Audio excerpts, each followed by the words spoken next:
आज मैं आपको किसी कहानी में नहीं ले जा रहा, बल्कि अपने बचपन की उन गलियों में ले जाना चाहता हूं जहां बारिश सिर्फ एक मौसम नहीं होती थी, एक त्योहार होता था।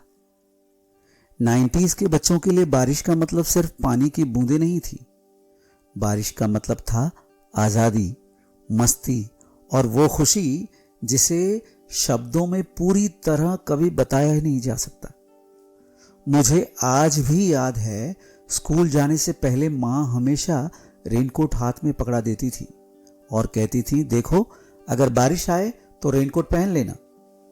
मैं हाँ माँ कहकर रेनकोट बैग में रख तो लेता था, लेकिन सच बताऊं मन ही मन यही दुआ करता था कि आज इतनी जोर की बारिश हो कि रेनकोट पहनने का मौका तक ना मिले, क्योंकि उस समय रेनकोट हमें बारिश से बचाने के लिए नहीं दिया जाता था, बल्कि बैग में रखने के लिए दिया जाता था। बारिश में भीगने का मजा कोई क्यों छोड़ता। स्कूल पहुंचते ही हमारी नजर किताबों में कम और आसमान पर ज्यादा रहती थी। क्लास चल रही होती, मैडम कुछ पढ़ा रही होती, लेकिन हमारी नजर खिड़की के बाहर काले बादलों पर होती। कभी कोई दोस्त धीरे से कहता, लगता है आज बारिश होगी, और बस पूरी क्लास के चेहरे खिल उठते थे। और फिर शुरू होती थी हमारी छोटी छोटी दुआएं। हे भगवान, आज छुट्टी के समय बारिश शुरू करवा देना, इतनी कि रास्ता पूरा भीग जाए, इतनी कि घर पहुंचने तक कपड़ों से पानी टपकता रहे। पूरा दिन बस इसी इंतजार में निकलता था। घंटी कब बजेगी, बारिश कब शुरू होगी, फिर आखिर वो पल आता, स्कूल की आखिरी घंटी बजती और हम बैग उठाकर बाहर भागते और देखते आसमान अपना वादा निभा चुका है, बारिश शुरू हो चुकी है। दोस्तों, उस पल की खुशी को शब्दों में बताना बहुत ही मुश्किल है। आज करोड़ों रुपए भी शायद वो खुशी नहीं खरीद सकते। जैसे ही स्कूल के गेट के बाहर निकलते, पहली बूंद चेहरे पर गिरती और बस दुनिया गायब। न होमवर्क याद रहता, न घर की कोई चिंता, न बारिश, बस बारिश होती थी और हम होते थे। हम सड़क पर दौड़ते थे, गड्ढों में कूदते थे, छपाक छपाक छपाक। हर पानी के गड्ढे में अपना पैर मारना जैसे हमारा जन्मसिद्ध अधिकार था। आज अगर किसी बच्चे को ऐसा करते देख लो तो तुरंत आवाज आती है, अरे मत कूदो, कपड़े गंदे हो जाएंगे। लेकिन हमारे समय गंदे कपड़े मस्ती की निशानी होते थे। हम जानबूझकर बड़े बड़े पानी के गड्ढे ढूंढते थे। एक दोस्त कूदता तो बाकी 5 उसके पीछे। फिर कौन कितना पानी उछाल सकता है, उसकी प्रतियोगिता शुरू हो जाती थी। और मजे की बात यह थी कि किसी को जल्दी नहीं होती थी। घर दूर हो तो और अच्छा, क्योंकि ज्यादा देर तक बारिश का आनंद मिलेगा। आज की तरह स्कूल बसें नहीं थी, ऑटो नहीं थे, कैब नहीं थी, मोबाइल नहीं थे और हर 5 मिनट में घर से कॉल आ जाए, इसकी टेंशन नहीं थी। हमारे पास दुनिया का सबसे भरोसेमंद वाहन था, अपने दोनों पैर, और वही हमें बारिश के बीच धीरे धीरे लेकर जाते थे। धीरे इसलिए क्योंकि घर जल्दी पहुंचने का मन ही नहीं करता था। रेनकोट पूरे रास्ते बैग में पड़ा रहता।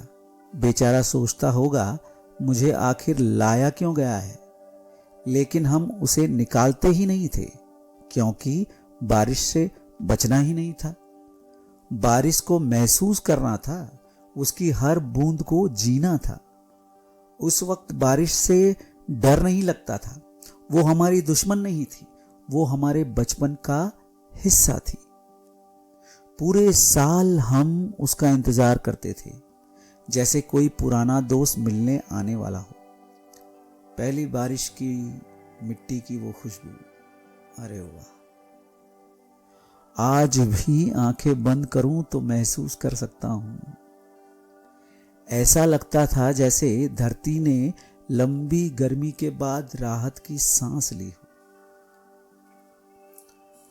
वो भीगी मिट्टी, वो ठंडी हवा, वो काले बादल, वो बिजली की चमक और बादलों की गड़गड़ाहट डराती नहीं थी, अपनी सी लगती थी, जैसे प्रकृति हमसे बात कर रही हो। फिर हम घर पहुंचते, भीगे हुए कपड़ों से पानी टपक रहा होता, जूतों में से चरचर की आवाज आती, बाल माथे पर चिपके होते थे और दरवाजे पर खड़ी होती थी मां। हमें देखते ही पहला सवाल, रेनकोट कहाँ है? हम तुरंत जवाब तैयार रखते थे, मां अचानक बारिश आ गई। मां कहती तो पहन लेते।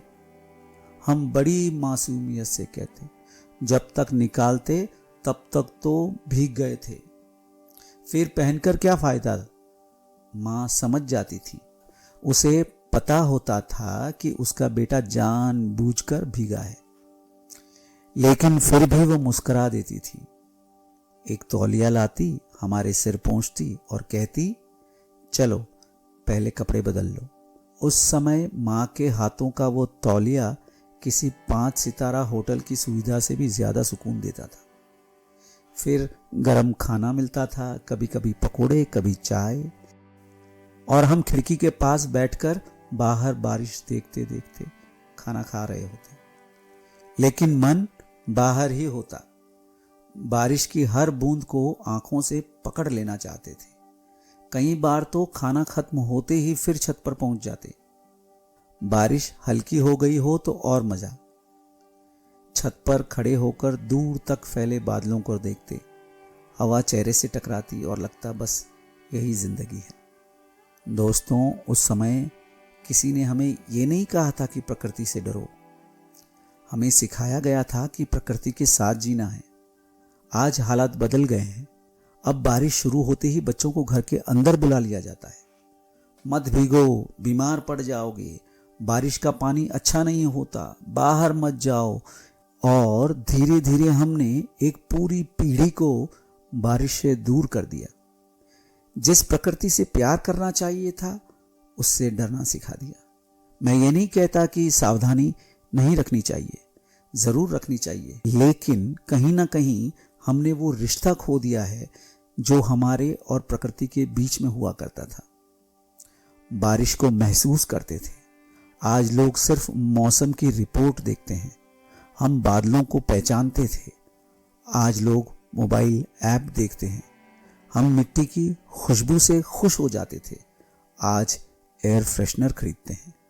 शायद इसी वजह से बचपन की बारिश आज भी याद आती है, क्योंकि उसमें सिर्फ पानी नहीं था, उसमें जिंदगी थी, उसमें दोस्ती थी, उसमें माँ की डांट थी, उसमें घर की गर्माहट थी, उसमें मिट्टी की वो खुशबू थी, उसमें वो आज़ादी थी जो शायद अब कहीं खो गई है।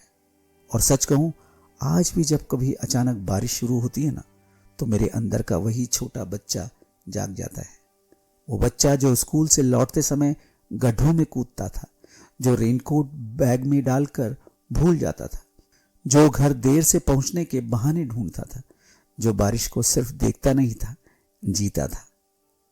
आज भी मौका मिले तो मैं बारिश में भीग लेता हूं, कुछ देर के लिए ही सही, लेकिन फिर वही बचपन जी लेता हूं।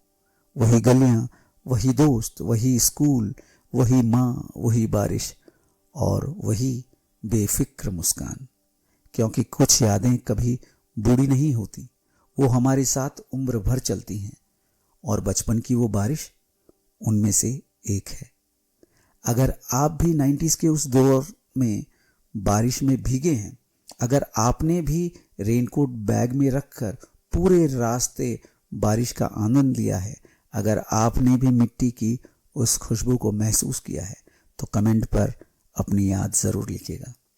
हो सकता है आपकी याद किसी और के चेहरे पर वही मुस्कान ले आए, क्योंकि बारिश आज भी होती है, लेकिन बचपन वाली बारिश वो सिर्फ यादों में बरसती है। चलिए दोस्तों, एडवर्ड के साथ आज बस इतना ही। फिर मिलेंगे यादों की एक और गली में। अगर आपको मेरी कहानियाँ और मेरा ये चैनल पसंद आया है तो अपने दोस्तों और परिवार के साथ में शेयर कीजिए और मेरे चैनल को सब्सक्राइब कीजिए। नमस्ते।